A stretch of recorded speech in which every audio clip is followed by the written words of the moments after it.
I'm Kepi Anderson, OSPI Graduation Equity Program Supervisor, and today's topic is family engagement and student discipline.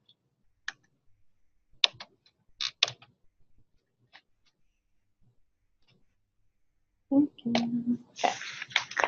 At OSPI, our vision is all students prepared for post-secondary pathways, careers, and civic engagement.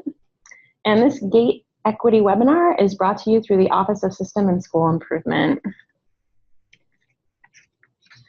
Today, Josh will be taking us through Washington's updated laws on engagement and discipline, and Edmonds will be sharing some of their family engagement strategies around discipline policies and practice, as well as give you some great resources and tips.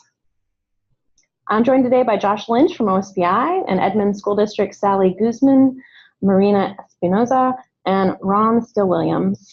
I'm going to hand off to Josh to tell us a little bit more about Washington's laws for discipline. Good morning. So to start off with, we're just going to give what's a pretty well-known and used definition for family engagement by the Department of Education that also speaks to how OSPI thinks about family engagement.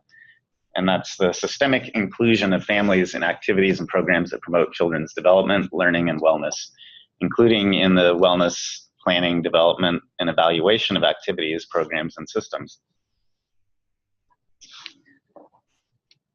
In the context of Washington state laws, there are several provisions specific to student discipline that speak to family engagement principles and activities. So the laws around discipline make it clear that parents and families need to be involved early on in the resolution of discipline, and that they should also be actively involved in developing the policies and procedures that districts adopt at the local level. And those policies and procedures must provide for early involvement of parents, and that whenever a district is updating their policies and procedures, that should be including consultation not only with parents, but with the larger community and students and staff. In federal law, there's several requirements under the Every Student Succeeds Act that speak to family engagement, including that districts have plans for how the agency will implement effective parent and family engagement. And our Title I office has a lot of resources related to parent-family engagement that we'll speak to later. For those who tuned in yesterday to the webinar that provided a more in-depth overview of Washington's new discipline rules, you'd be aware that there is a lot of emphasis in the new rules on family engagement, and that the rules are going into effect in a phased way, so that there's parts that are effective this year, and then they become fully effective next year. So the real point to emphasize today is that this school year is an opportune time for school districts to meaningfully engage with parents and families in the larger community in a process to ensure that local district policies and procedures related to discipline reflect the input and ideas and strengths from the community and families in your context for the following school year. An important point to emphasize about state law is that OSPI rules only establish kind of the baseline uniform minimal due process requirements that districts have to adopt into their policies, but school districts themselves have a lot of discretion in putting forth additional procedural protections, and that's where parent and family engagement and community engagement can really inform in a more specific way what ends up in local district policies and procedures.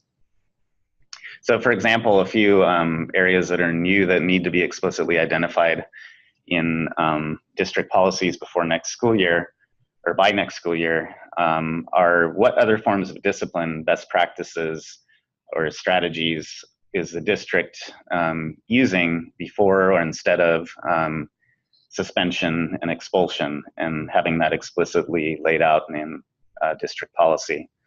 Another area is having grievance procedures related to the administration of classroom exclusions or detention or other forms of discipline that don't rise to the level of a suspension.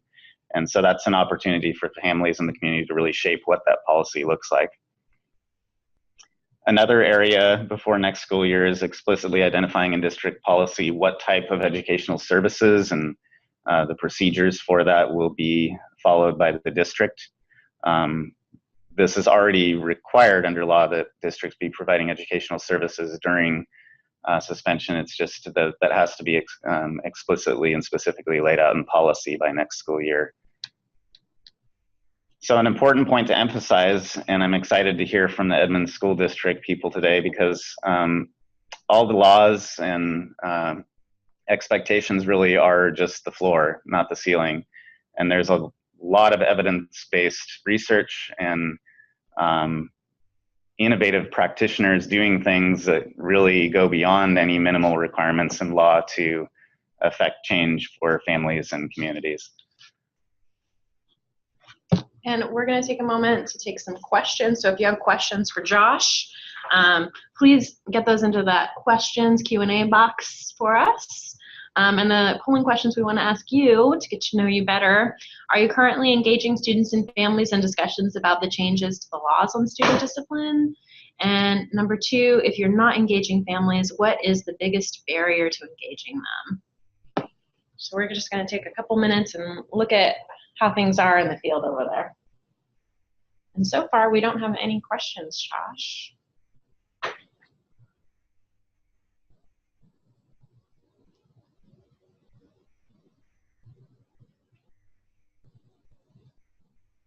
We've got about 33% of the vote in. And we're going to end our poll, I think. We'll look at those results. So it looks like, are you currently engaging students and families in discussions about the changes to the laws on student discipline? A lot of people are not, it doesn't look like. And they're still trying to understand the changes to the discipline laws. So that's great to know. Thank you for sharing with us, everybody. And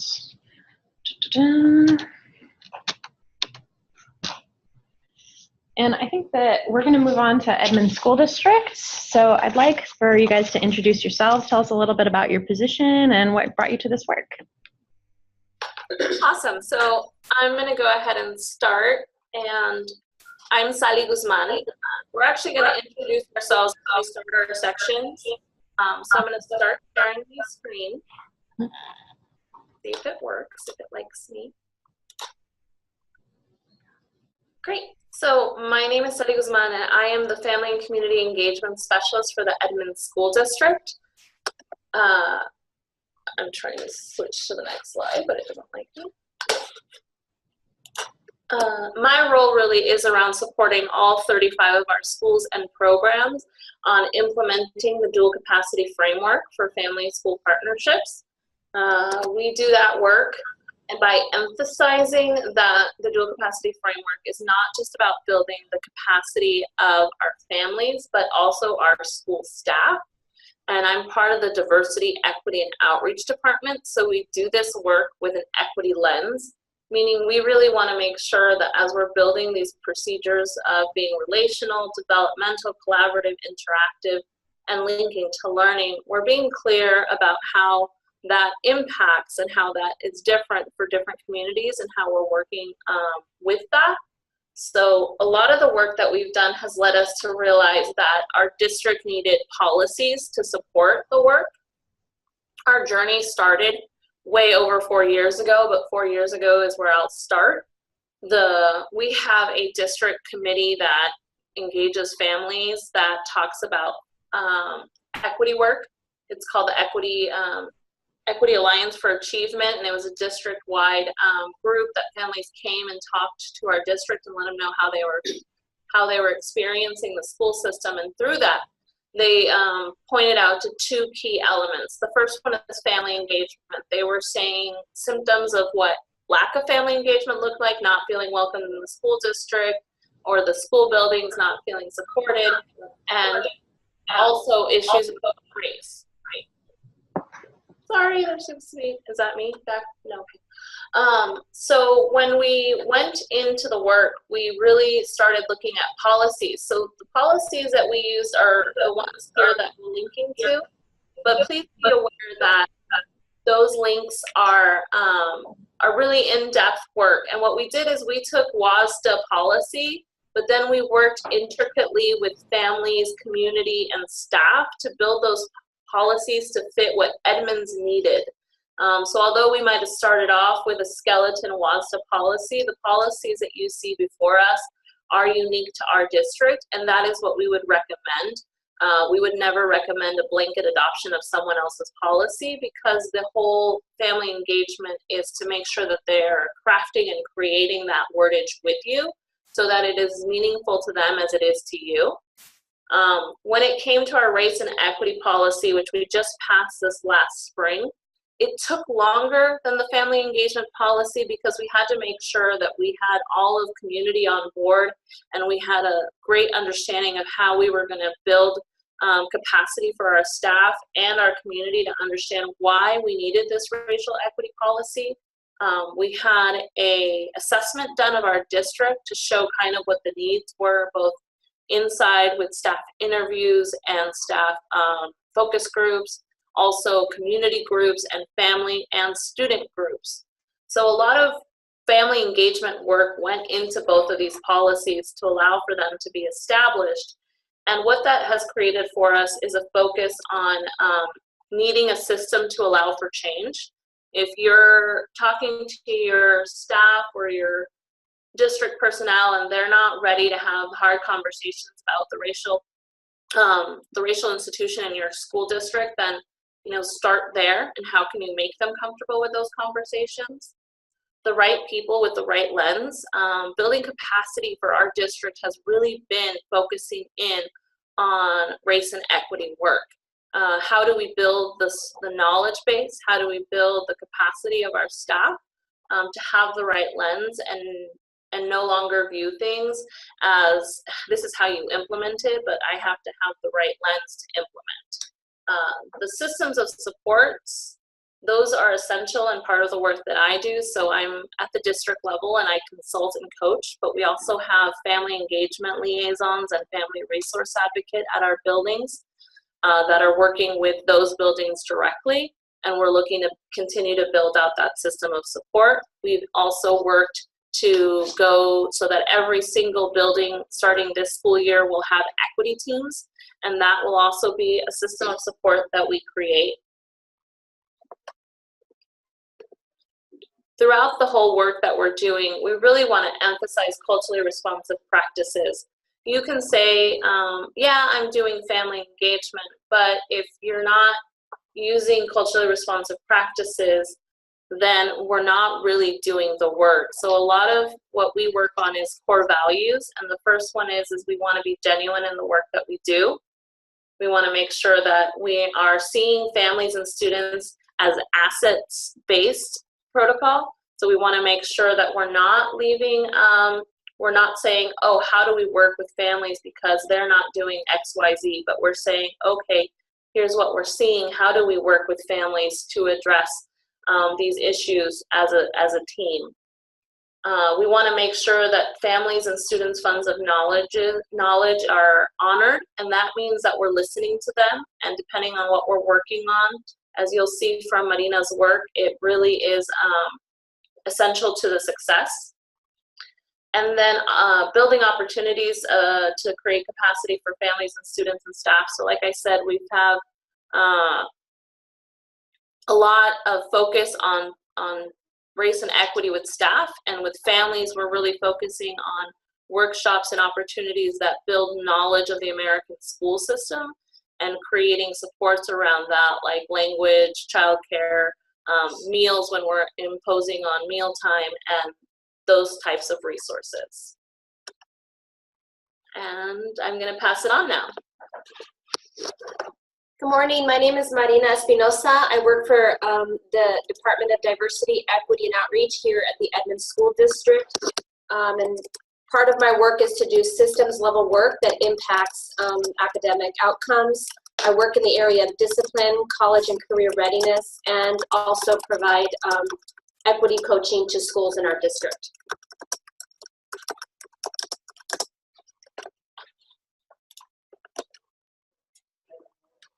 On this slide, you have 4 key elements that were identified in a study on research-informed practices. And these are the strategies that we use with families in a 3 to 4 month process to update our student discipline policy.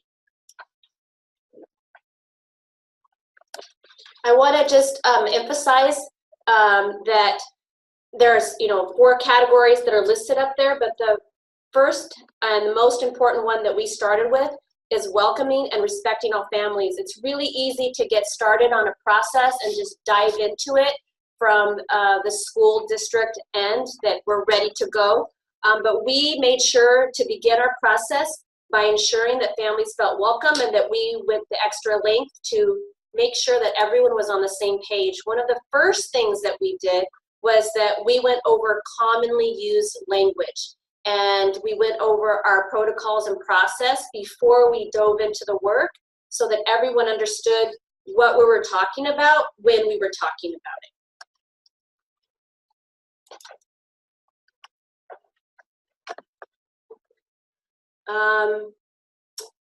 In this section here, we have 2 key strategies. One is to build trust with the families and the community, and the other is to create spaces for engagement and collaboration. On the first strategy around building trust with families and community, as Sally mentioned earlier, we have a group in our school district that is called EACH, the Equity Alliance for Education. It's been around for a long time, and essentially it's a group of diverse different constituents, parents, community, family members, students that come and express their concerns. What we did is we reached out to this group and engaged them in participating in the committee to review our policies. I want to be really transparent that this required us to be vulnerable and open to critical feedback, and we needed to be in a space to be able to hear that information and that feedback. We also reached out to the special education PTSA, so we were very intentional in reaching out to specific constituents and groups that are heavily impacted by the discipline process. We also made sure to work around issues of transportation and language accessibility. We worked with students because transportation can be very difficult, a difficult barrier for them to get to the meetings, and made sure that we had interpreters and that we interpreted all materials beforehand and sent them in advance so that when folks came to the meeting, we were all in a place of common understanding. In the next slide here, the 2 strategies highlighted are including school personnel and providing a clear messaging and goals. We also had folks from different parts of our educational school personnel. We had administrators, staff, and students. In terms of providing clear messaging, we worked to make sure that those who were participating were clear about what the process would entail and that their time would be honored and that they had funds of knowledge. We had experienced feedback that what folks wanted in order for them to participate is that they wanted it to be meaningful and that they wanted to know that their time and their input would translate into an actual policy. So we let them know what the timeline would be and that their input would actually translate into changes into our policy. Our recruiting of families and students was very intentional. As I mentioned, we were very intentional about reaching out to specific groups that have been through the discipline process. We recruited families that were from constituents that had had concerns in the past, and we made personal invitations to families and students and made sure that they were comfortable in what the process would be and that they were comfortable in expressing their concerns. We began the process by opening up and using the documentary 13th to frame the conversation and draw direct parallels between discipline school discipline policies and the school to prison pipeline. We gave folks the video in advance and gave them access. For families that spoke another language, we made sure to work with them that they could watch the video in their native language. And then we also followed up and checked in with families to make sure that we processed it before they came to the meeting, because it is a very emotional documentary, and we wanted to make sure that folks were in a safe and comfortable place so that when they came to the meeting, they would be prepared to talk about what they saw, what their perceptions were, and how that played into our current policies and procedures in our school district. Okay. So we just got a question about, we as a district through our family engagement also did something called listening sessions with our families who are whose students are being served by special education services. During these listening sessions, concerns were brought up about multiple facets of issues. We talked about how family engagement works, how what are some concerns, inclusion, professional development, and there were some really great things that are brought to our attention.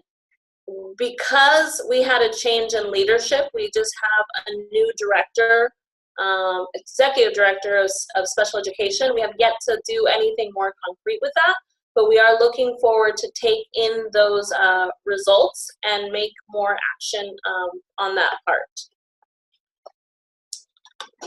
There's a question here about can you specify the policies and how our work impacted that? So I'll give a very specific example. We had folks participate from the special education PTSA, and one of the things that they stated is that they didn't like the fact that students and families didn't find out about their rights until the student had actually was in the discipline process, and then they were provided information about special rights around manifestation meetings. And what they wanted is they wanted information to be specifically inserted into the discipline policy so that families could get that information and be empowered to have that before going into a situation and then having information provided to them. So that's one very specific example.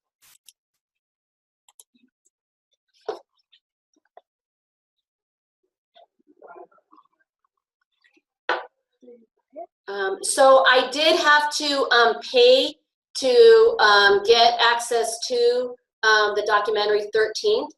I had to pay like a 1-month membership. I can't remember what the source was. I want to say, I can't remember, ABC or something. And then I had to provide an access code to families. We also offered an opportunity for families to come in and watch it in our building if they didn't have access or they were nervous about logging on and doing all of that. Although they didn't take us up on it, we wanted to make sure that there weren't any barriers to watching it beforehand.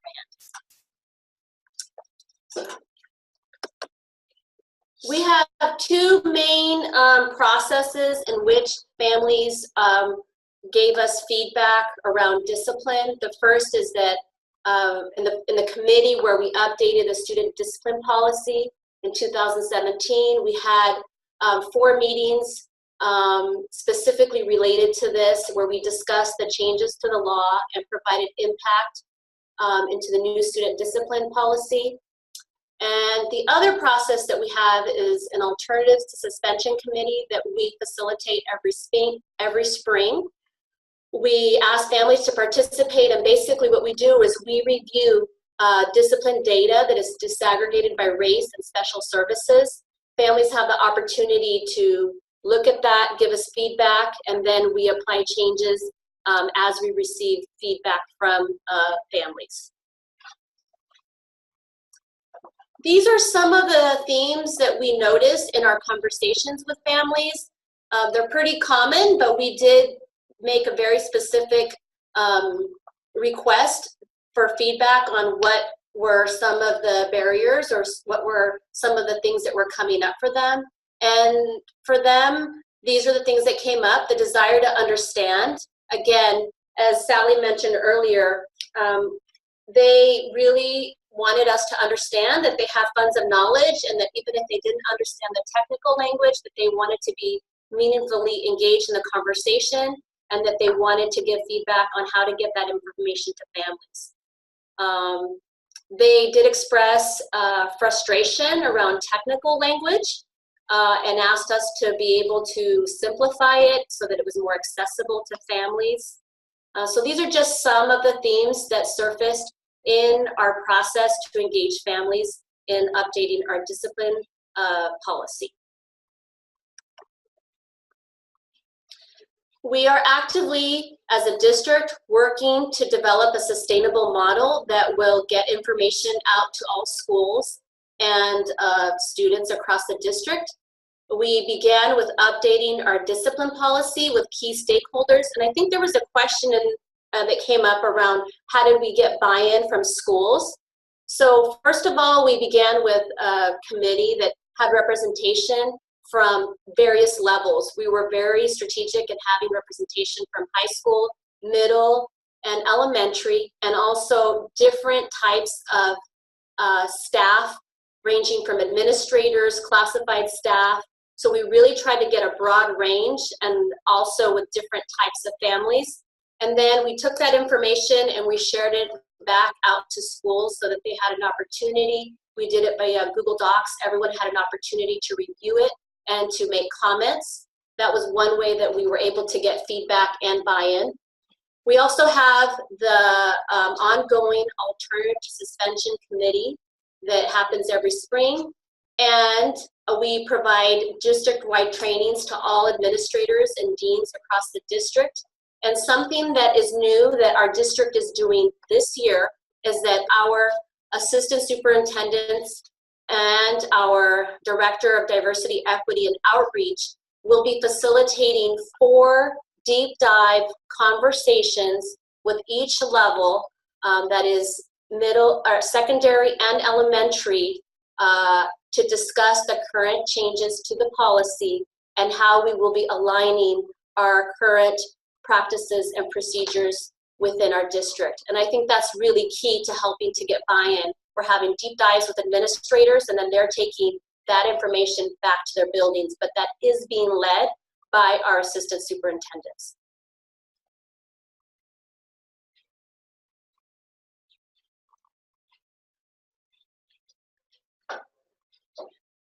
Sorry, we're just looking at the questions to see if we want to answer them live or type out an answer later. I don't Okay. Yeah. So we are now going to transition to Ron Steill-Williams, who is going to talk about the work and how it looks at a building level.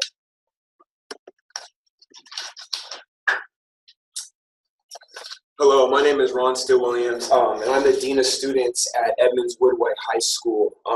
Just a little context to start. What brought me to the school district is I wanted to create change. I wanted to be a mentor to young people and give them an experience that I felt that I did not get when I was in the school system.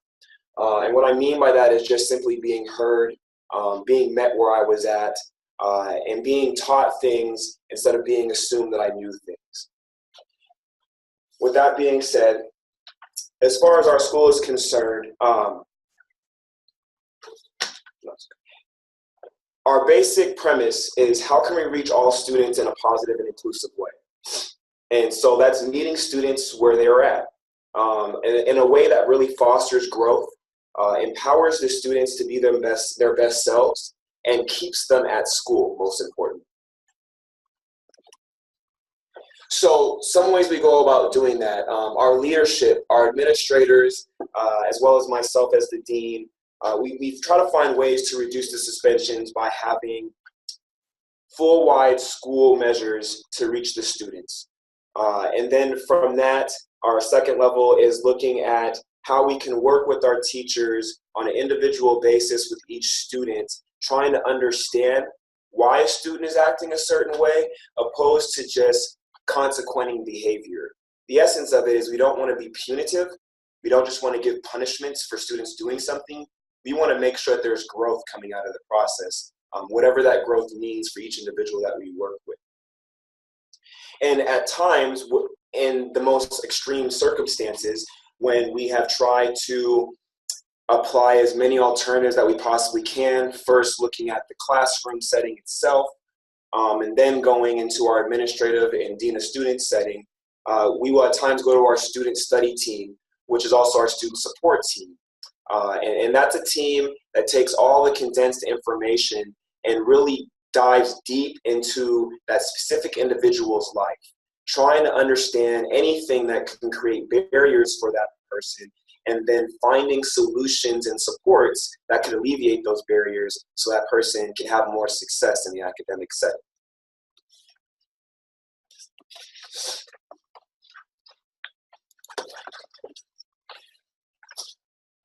So how we start that is our first protocol is making sure that families are communicated with at the very initiation of any problem. One of the things we ask our teachers, beyond looking for different steps to communicate with families, is what information do they have? Have they talked about the goals, and have they shared the common language with these students and for what they want for themselves? They set expectations that they have for all of the students, and they make sure that those expectations are clearly visible. And they also make sure that they're consistent in explaining those expectations on a daily basis. They make sure that with the classroom activities, that they're looking at applying the classroom activities and making them tangible to each student. So finding ways to connect it to them so they get more out of it. So they want to invest themselves into their learning. When they talk with parents, they make sure to look at all the barriers. So whether it be language barriers or resource barriers, they try to find ways to make sure that the parents understand to the best that they can everything that's going on in the school. Whether it be our processes with how we deal with academics, how we deal with discipline, attendance, as we realize that that is an issue that gets in students' way. Whatever it may mean, we try to make sure that each family gets what they need.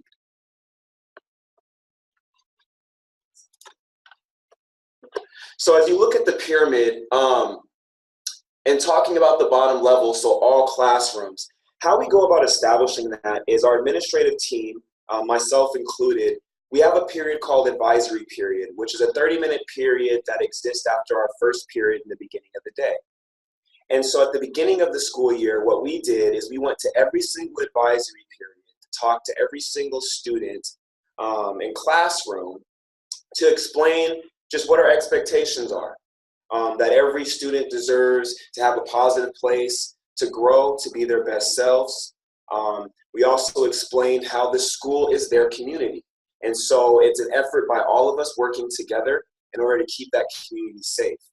We felt that it was important to stress that just because we typically run into the whole, I don't want to snitch, I don't want to talk about this. But one thing we feel is important is that our students understand that they have to take ownership in the experience that they have, but we're here to support them so to feel comfortable in talking to us, so that, not so that we can be punitive and punish people, so that we can work together and teach adult skills and problem solving so each individual can move forward successfully. So from there, after we go to these classes and talk about the different things that our school has and the most severe, I guess, discipline that would come up, we then explain to the students their resources, their ways that they can go about talking, figuring things out. As at this age, being an adolescent, they're shy, they're nervous, they don't want to speak about things, they're scared to ask questions. So we provide question boxes where students can come and drop notes. We reiterate the fact that they can talk to their counselors. I, as a dean of students, make sure that the students know, as well as anyone in the building, that I am not a disciplinarian. My job as a dean of students is to provide the best supports for each student to have the best opportunity for success. Now, at times, yes, we have to deal with situations that result in consequences, but those consequences are to make sure that that student grows, plain and simple. So I think that when the students start to feel that we are here as adults to hear them and work with them, then their walls start to come down. So after we go to that all level of teaching the school-wide interventions, we have our administrative team that works on more specific things outside of the classroom. So if we have students that are not connecting with their teacher for one reason or another, or not doing their classwork, after a teacher has talked to the student, emailed the parent, had a phone conversation with the parent, used some type of intervention themselves, as far as like maybe having the student stay after school to talk more in-depthly about something, making sure the student stays after school to work on some homework, having a parent-student meeting to talk about, just be on a common ground. After all those steps have been taken, then we allow them to refer it up to us, to the administrative level or to the dean of students, myself. Now, if those steps haven't been taken, we will refer it back down, because we do want to make sure that we are thorough from the very beginning of the process, and that the family, most importantly, is engaged in the process, because when this student leaves the school and they're not in our care, we want to make sure that everyone is still on the same page about what barriers we are working on in order to help this student have success in life. Now, if in those two regions, the first and second category, the all or some sections, if we have students that are not seeing success within those areas, what we'll do is we'll refer it up to our few categories. And the few section, that incorporates our school psychologists, our counselors. We'll get feedback from the teachers, or if there are specific teachers that have in-depth feedback from personal conversations, we will have them at the meeting. Our student support advocate, behavior specialists, myself and our admin, any individuals who have impact with or interaction with that student, we will have there to really dive deep into that student's life. And that's looking at the history before they came to us. And I know that in some instances that may result in some schools as IEPs or 504s, but I don't want to get lost in that lens. It's more of trying to find out what are the specific issues that that student has to work through. I think it's important to really take into consideration that in traditional school settings, we do have assumptions of students coming to school with certain habits, certain characteristics that they should have learned at home or in earlier settings. But the reality is, in today's day and age, which as much as students and adolescents are immersed with technology and everything else, with the demand put on families to work and provide, and having to work so much longer to provide for their families, which in turn leaves more or less time to kind of work with their own kids and their students, we need to provide those foundational pieces. We have to make sure that we're trying to be mentors to these students that are teaching subjects, because only in teaching them those foundational skills are they going to be able to really take full advantage of everything we're trying to do in the academic system. So if I was to give advice as far as starting this work, I would start with ongoing professional development. And what that can look like is simply finding ways to understand other cultures beyond our own, other groups, other social concepts, perceptions, and however you want to go about that. Some ways our school did is we had presenters from different organizations come out and talk about different strategies, such as restorative practices. One specific restorative practice that can be done on a classroom level is circle talks.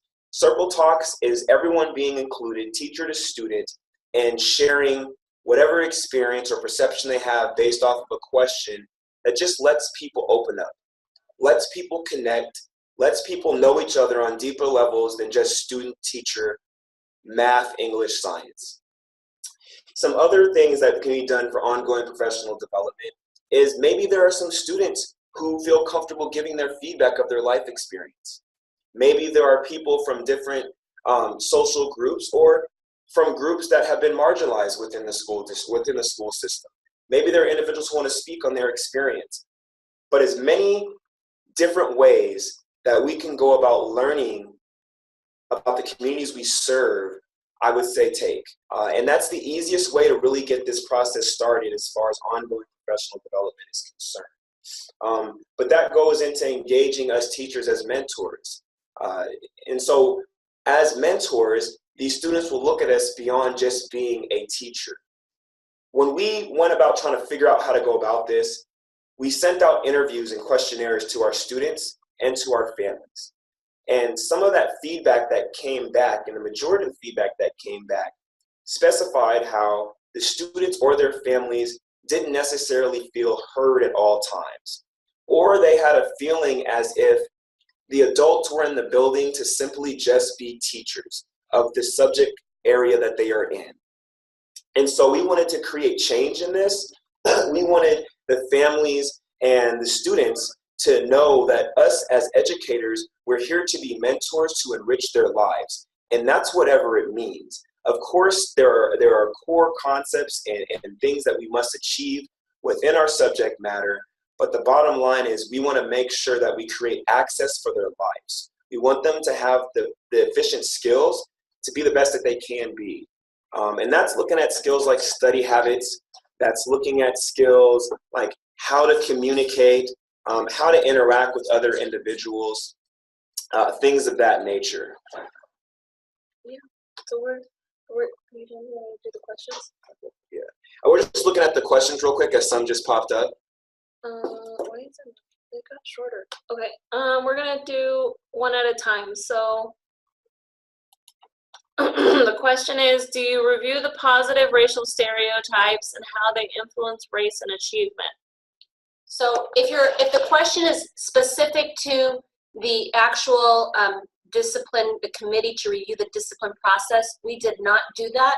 But I do want to say that some of the parents and staff who participated, a majority of them had attended the Undoing Institutional Racism training that we have, as a district, have paid for folks to attend. So they did have some context, and that's why we felt comfortable using the documentary 13th, because we felt like they had some previous exposure to those concepts and would be able to engage in that conversation. Next question.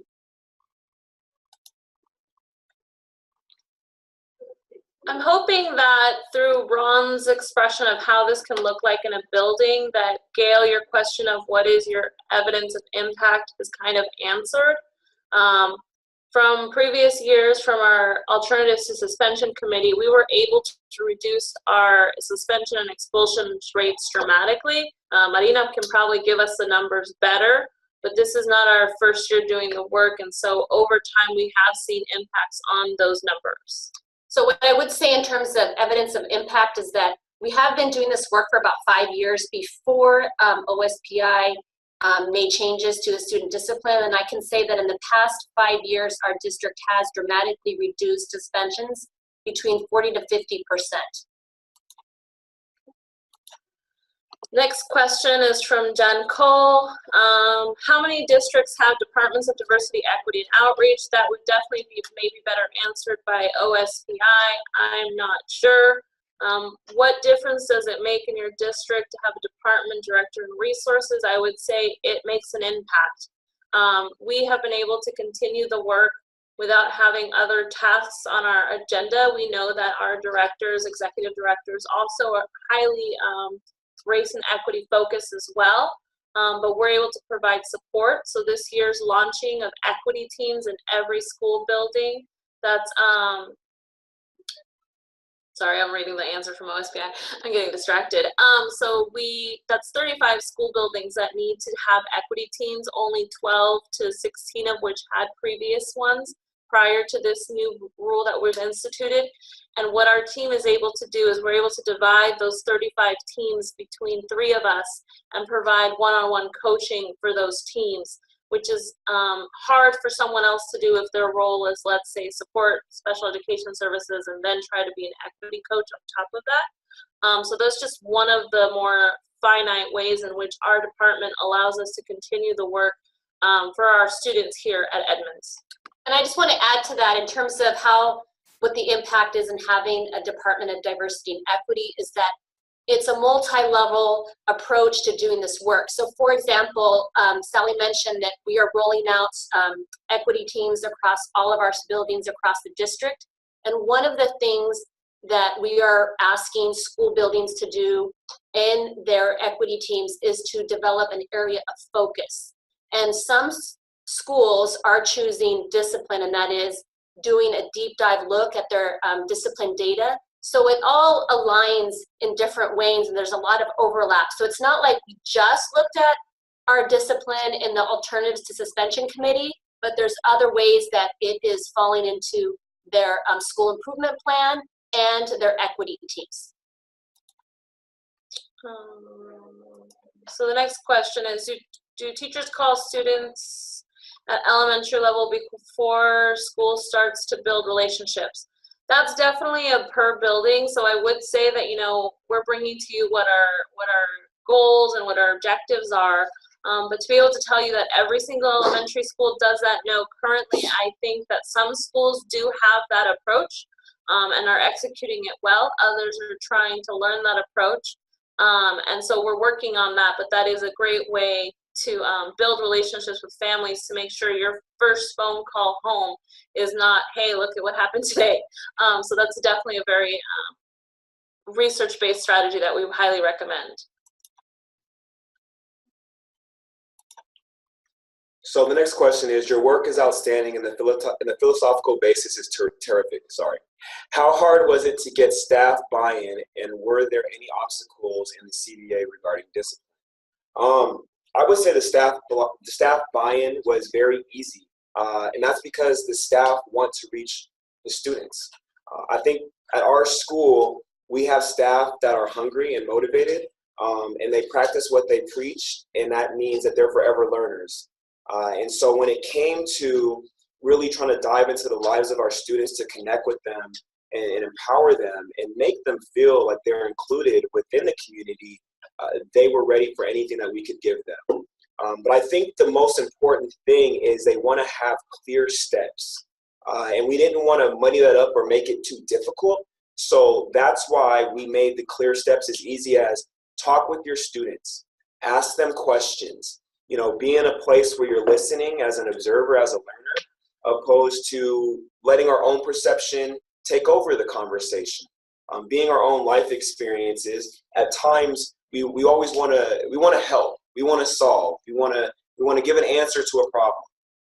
But sometimes, especially in this work, it's sitting back and just digesting it. It's sitting back and just taking it in and trying to reflect on what that experience could be like.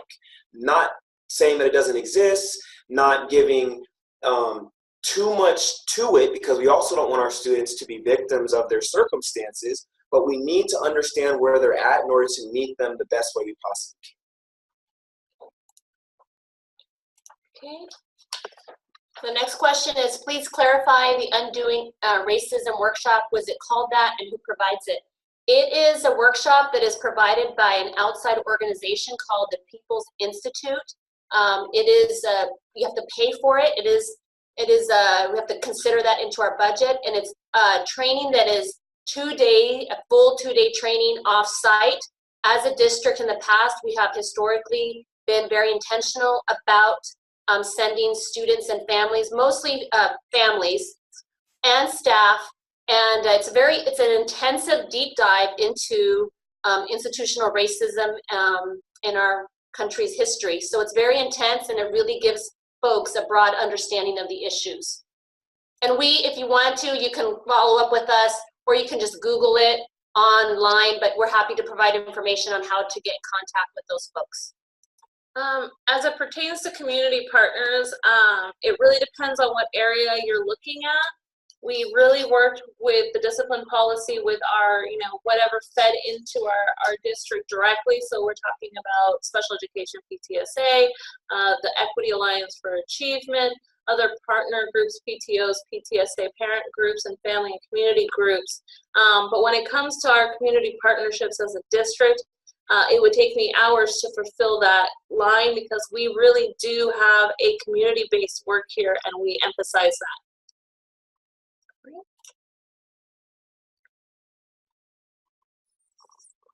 So we're done with our part. Thank you so much. We'll hand it back over to OSPI. Thank you.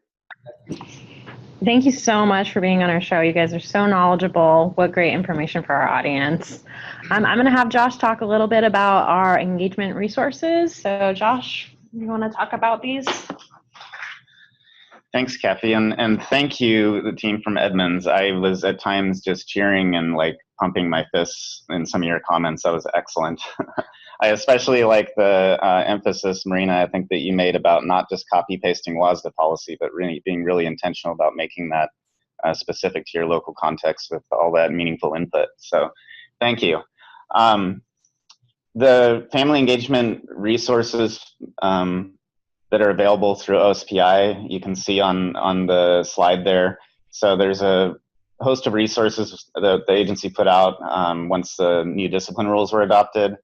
The box that you see on the right there is an example of what those resources are that are available through that page.